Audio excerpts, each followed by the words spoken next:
I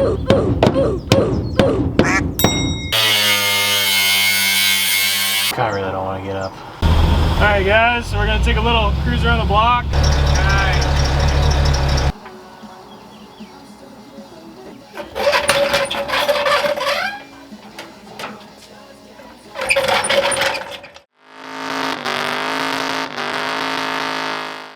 Alright guys, so today we're back with the Galaxie. We actually have a cool part install. It was something that I was actually thinking I was going to install after paint, but it showed up a little bit early. We have a little bit of time, so I figured it's a good chance to just get it out of the way now so we don't have to worry about working around a freshly painted car. The more work I can do now, the less I have to do around a freshly painted car. So that I'm down with. So I'm going to move the cars and get started.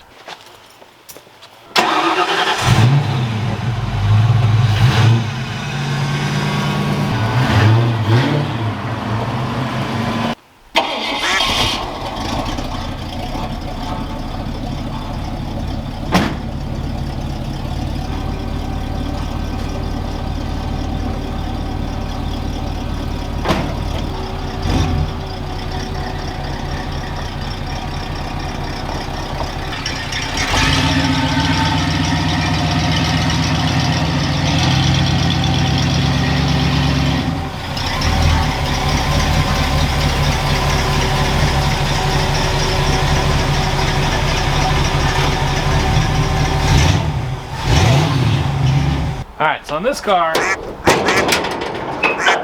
one of the very few things under the hood, at least, that we haven't touched actually is the trans cooler. So it's sitting right here up front, just kind of zip tied in place for right now. And I have these like super ugly training lines that run under the motor, like along the chassis, and then kind of come up in a weird spot, and then they hit the lower radiator hose, and it's a big mess. So what I'm going to be doing is taking this thing out, throwing it on the trash, because I'm probably not going to use it again. And we have a new cooler. It's a lot better. That way you can actually mount in a completely different spot. It's not going to be in the front of the car or anywhere up here at all. It's actually going to be in the back of the car. And it'll work way more efficiently, which is really cool. So check this out. One of the fun things about this car is putting air in the tires. Oh, I got lucky this time. You can literally watch the car raise.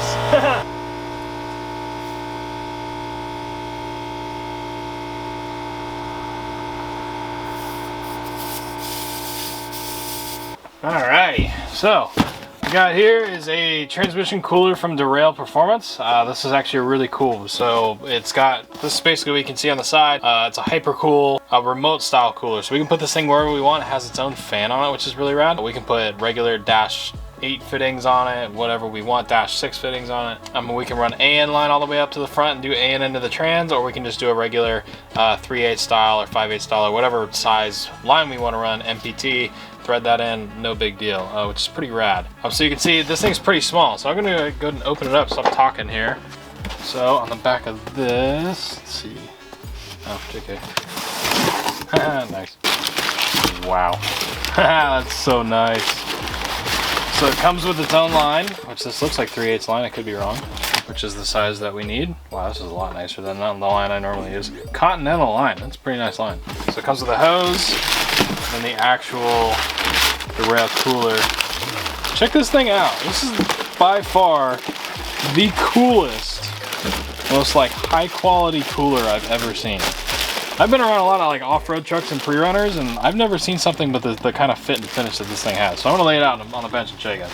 Alright you guys, well I'm actually very impressed with how much stuff actually comes in this. I wasn't expecting nearly this much. So I have the main fittings that go into the bottom of the cooler right here, or top or bottom, whichever way it goes. So you can see I can turn this thing 90 right away, take the 2 lines and put them really wherever I want, or I can go in it straight like this. This is a straight fitting. I'll take it out of the bag. Look at that, they got their own Derale fittings for these things. This is pretty nice. If I wanted to as well, I could just go straight out of it, depending on where I mount it. Let's say I mount it towards the back of the car and I just need lines to go forward. I can go straight off this as well. So I have options, which is cool. So we ordered these separate just to make sure that if I needed to, I could. So I don't believe these 90s are part of this specific kit, but you can get them on Derale's website. They have every sort of fitting you would ever need to route this wherever you need. And then like I was saying, so these are all the brass MPT fittings if I wanted to go that route, with all the necessary adapters into whatever female or male side. And this is the transmission side. So yeah, so everything I should ever need, I do have, which is actually pretty rad. So, I mean, I even have the hose clamps, which is pretty cool. Normally you have to buy the hoses and buy this and buy that. Nah, it's got everything. This kit comes with everything you'll ever need, which is really cool. I appreciate that. As a car builder, I appreciate when they actually give you everything, so that's super cool. This is actually what I was curious about. So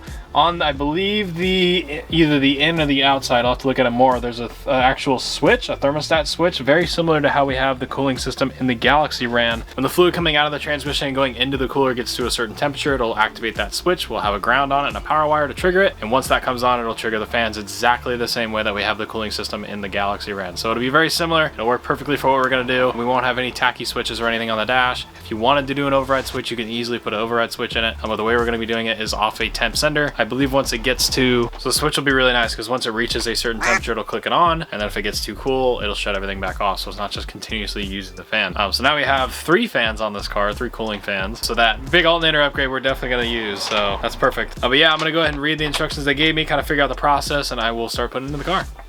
So real quick, before we jump too far into today's video, Derale Performance makes a lot more than just external transmission coolers. They make external oil coolers, they make fuel pumps, fittings, all sorts of different external coolers, whether it be a transmission in your Cruiser 64 Galaxie like I have, or you have a full-blown drag race big block Nova that you use every weekend, and you want an external oil cooler on the engine side of things, they have you covered. And if you want a bigger fuel pump, they make those as well. Transmission pans, fuel pumps, fan clutches, all sorts of different accessories like that, all the fittings to make them all work, and all the parts and pieces to make all those things work, Derale has you covered. And if you're not necessarily sure what you need for your vehicle, but you think things are getting a little hot, you can give them a call just like I did, and they'll set you up with a package that works perfectly for your vehicle. So that being said, I wanted to give a massive thank you to Derale for working with me on today's video and getting the training cooler for this car. It would really mean a lot to me if you guys went down below and clicked the link in my description and check out Derale Performance for yourself. You never know what you might find. Support the companies that support me, and with that being said, let's get into the install.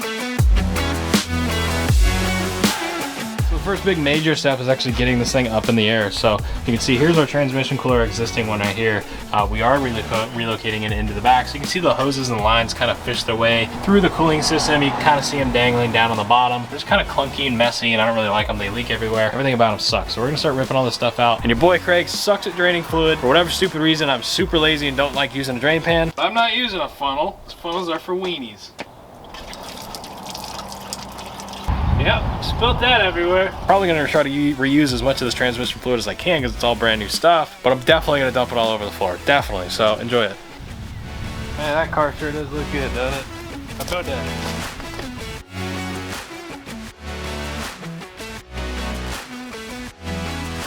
The one thing that I was not sure about is whether I want to drain it from over here on the trans, or if I actually want to drain it on the front. The only problem is, whatever is left over in the trans, if I drain it from right here, either way, no matter which way I drain it, is overfilled to the line on the trans is going to dump all over the floor. So I'm going to make sure I have a drain pan big enough to hold all this stuff. So this should be fun. Alright, so I figured since I was here, I might as well see what the odds of me actually spilling transmission all over the floor is. And alright, well, we're off to a good start. Cool, let's get after it. All the trans fluid should land in this carne asada pan that I got. I do know that I have really bad luck with pretty much anything. So if that doesn't happen, I will not be surprised. Here goes nothing. Oh, that's beautiful.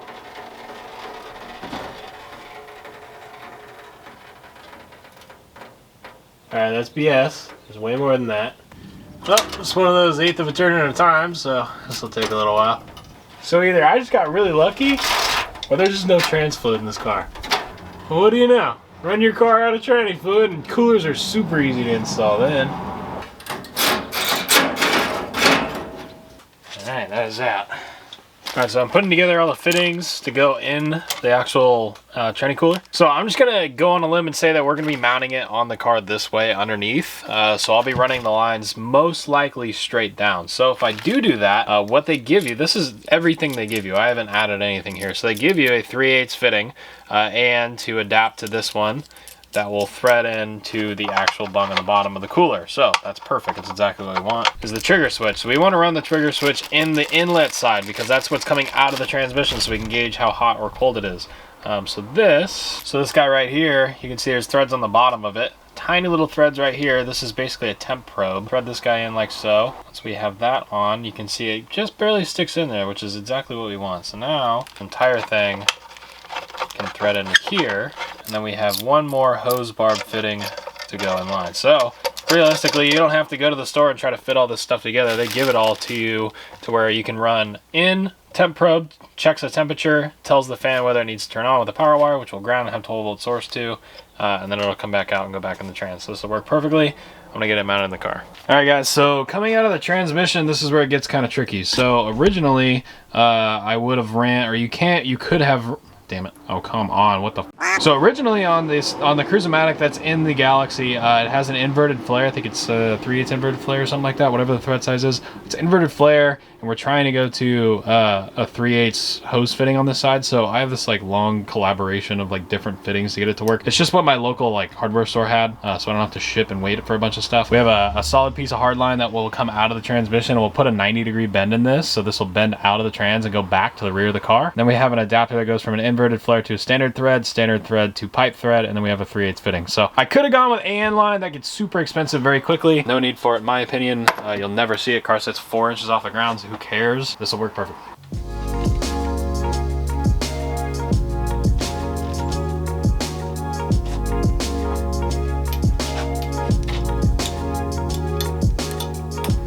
Okay, so you can see kind of what we got going on. So that comes out of the trans and does a 90. You can see now I had the fittings adapted to a line rather than a fitting, so I can get them out into a decent area. And then the one behind it, oh, this is a pain to film.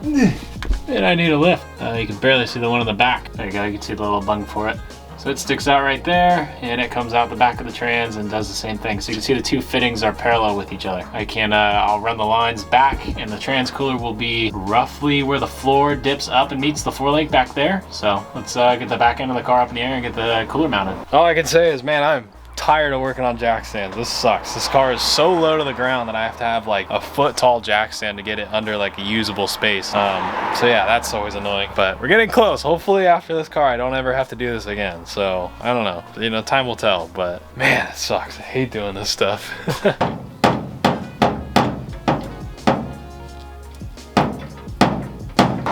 So there's a couple places I had in mind to put this thing. God, this car's so freaking low, I can't even get the cooler in. Oh my God. Okay. So my main location of interest was right there. I figured that was probably the best place to put this thing. The only downside is I would not be able to get the 4-link bolts out with that there. So I could also go right here. I have something in my eye. Ow. Oh my God. On a scale of 1 to over this, I am over this jack stand BS. Oh my God, I keep getting dirt in my eye. So spot number 2 is right here. The worry was I was gonna hit it on the floor. But realistically, now that I'm looking at it, the frame is lower than it. So realistically, I shouldn't really too much of an issue. It's gonna be one of those 2 spots. Right here is definitely my preferred one though. I don't know, we'll see. Alrighty, so sorry about the lack of good filming since I'm the only one doing this, but you can see that's probably the best bet is to put it there. Because you can see if I route the exhaust, continue going back, if I mount it flat under the floor, it's literally just going to be pulling in the hot air from the exhaust, which is not what I want. So if I mount it up like that, it will definitely be in a better spot. So I think that's the way we're going to do it. The only downside is I'm going to have to get out a cutoff wheel, which I didn't want to do, because you see that little triangle bump right there. So that's preventing us from laying this thing flat. And so what I have to do is relief cut it all the way around, hold the metal back down, and then seal it back up and make a flat surface, because you can see it's not sitting flat right now because it's resting on that. So I need to pull it back down, cut that on just the one side, and then fold it back down, screw it all back together, seam it up, and throw that back up there, and I think that's where it's gonna go. So yeah.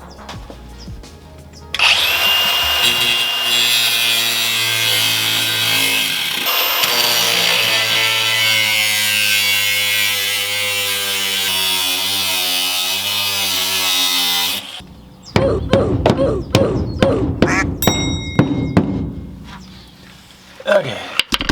Hopefully you guys can see. I don't really know. Doing the best I can here. So I'm pretty sure that this relief, since it's on both sides, is where the rails for the seat come in. Yeah, my drive shaft's rubbing. You can fix that. So I think if anything, I'm just gonna have to modify the seat to get it to fit. Not too big a deal. The only crappy thing about this was shooting sparks at myself the whole time. That definitely sucked. But yeah, so now I'm gonna go ahead and put a flap disc on it, sand it all the way down, stitch weld it up, call it a day, throw some seam sealer over it, and we'll be good. Oh, I really don't want to get up.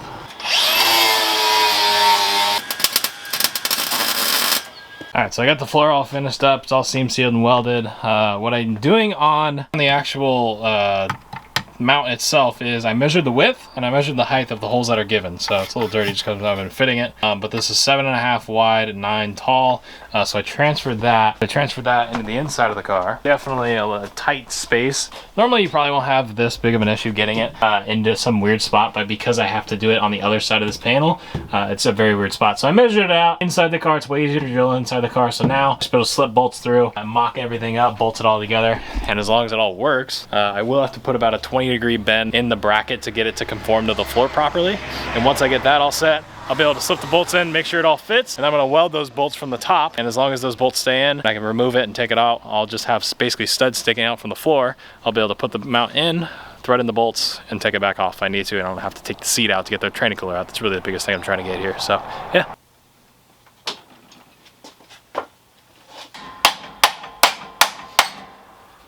Alright guys, so the cooler's in the car. You can kind of see where it's mounted. It's very tight. Your car might have a little more room than this thing. As big as it is, it still doesn't have a great place to put this thing. It also doesn't help that I 4-linked it, but so you can see now it's in a pretty good spot. It's up out of the way. So you can see it's up well above the floor. Tucked up by the 4-link. Nothing's gonna bind, nothing's gonna hit it. You can see from this angle, plenty of room, plenty of room. It's not going to touch anything, so that's good. So I have bolts coming in from the backside of the floor, and what I'm going to do is I already stripped all the material and the sound deadening out from the backside. I'm going to go ahead and weld these bolt heads into the floor so they act like studs, so I'll be able to loosen the nuts, then take it on and off as I need to. So, but for now it'll work. So now I just got to go up to the front of the car and run the lines, which you can see right there sticking out. So I need to go grab those guys. You can see now why I routed them the way that I did. It's because I can just run those with the Continental hose that they provided. I'll run that straight back all the way up and then just go right there and right here.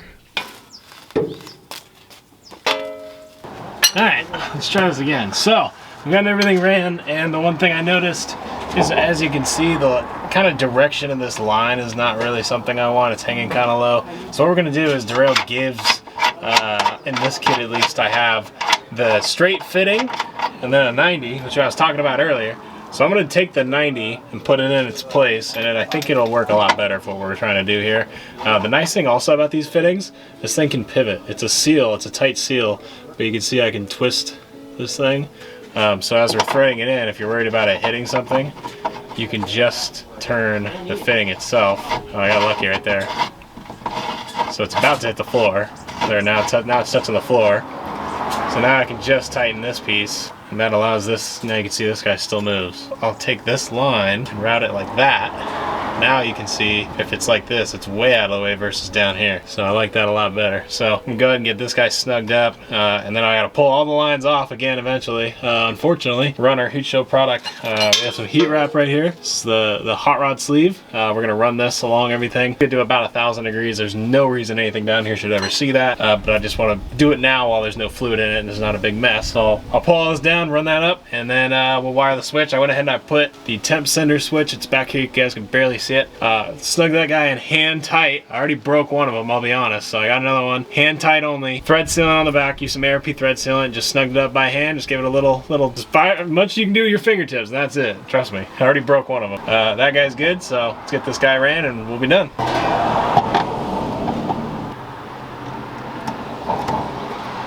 Got the lines coming off. You can see I got 190. All the heat shield hot rod sleeve all the way down. You can see it along the frame, looks pretty good. All the way up to the front of the car. You can see where it goes right into the trans. Looks pretty dang good. I will take that. So yeah, all that's left now is to actually wire the fan up. So I have the wires going up there. I gotta ground the fan and get 12 volts to it, and then run a switched wire off of the little switch that's on the back there. So you can see that little guy right there, the 2 tabs. I'll have to run a power wire to it. And so when that switch sees 180 degrees, it'll click the fan on exactly the same way that we have the radiator set up. So I'll run it exactly the same way that we have the radiator set up. So I'm gonna pull the wires into the cab of the car and get everything ran. So let's get after it.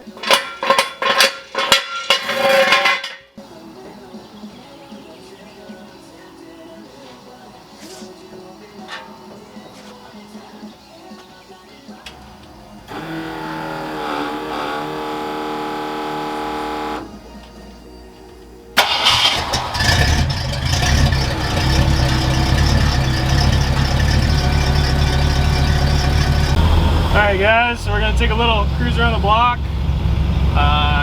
make sure everything's good. I'm gonna try to get heat in the trans, but realistically, as long as I get the fan 2 come on, I'll know I'm good, but it's pretty cold out, so I don't think I'll be able to get the thing to heat up enough, which I guess is a good thing, but still, nevertheless, I need to try to get that fan to kick on at least once. So I'm listening for it. It's hard with the radiator fans and the fuel pump in the back to actually be able to hear the thing, so doing my best.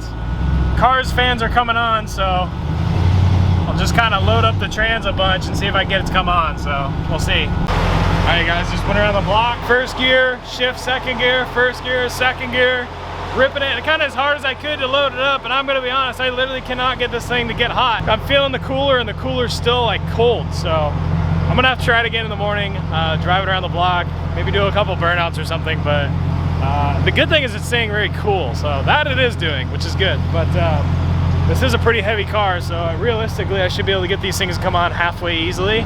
But the whole cooling system in this thing is very overpowered. The radiator as well as the trans cooler, so I'm gonna try my best to get it to kick on. I know everything's wired right, I've tested it, I know it all works. It's just getting it to actually kick on because it's cold out, so a good thing, but I do want to show you guys it works. Alright guys, I've been driving this thing around all freaking morning trying to get it to heat up, and I finally got it, so check it out.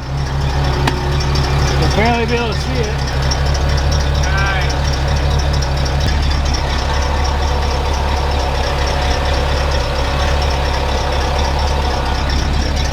It's on a switched ignition power, so when the key's on, the fan should still be running, so it's still hot. You can see it now. Yay, it's doing stuff. That thing's quiet, nice, I like that. So yeah, jacked it up as quick as I could. Thing's still hot. Should shut off any minute, which is cool. But yeah, it's only a 5 amp fan, so it really doesn't need any sort of crazy electrical relay or anything like that. But it pretty much stays around just shy of 5 amps, so realistically you just need a key on or any sort of 12 volt switch power to turn the thing on. You could run a 5 or 10 amp relay to it, but it really doesn't need it. The thing is super small, super quiet. You could barely even hear it. It probably did kick on when I was driving it last night. I just didn't hear it because that thing is super quiet. I'm actually very impressed with how small and quiet it is, but it works very well. So very happy with that. All right, guys, with that, I'm super stoked to the Galaxie. It's finally to the point now where all I gotta do is swap the alternator out with a bigger one, and then the drivability of this thing is set perfectly. So I know I still don't have a windshield. I'm probably gonna get a lot of comments on that. I have decided to wait after paint. It would just make sense. There's no point in just putting a windshield in this, take it back right back out. Getting a windshield, putting it in, and taking it back out is over $1,000 process. So screw that. I'd rather just leave it out, paint it, put it in once. But I will probably drive it around the neighborhood a couple times with no windshield in it, just make sure everything's good. So far it does seem like it's good. I have one small leak I gotta fix, but other than that, everything else looks really good. I do want to drive it over to my buddy's house to get it up on a lift finally for the first time, so I can make sure I can get into every hard to reach place and make sure everything's perfect. But with that being said, hope you guys want to enjoy today's video. Leave a like on it if you did. I want to give a massive shout out to Derale Performance, and with that being said, I'll see you guys next video with the Galaxie. See you guys.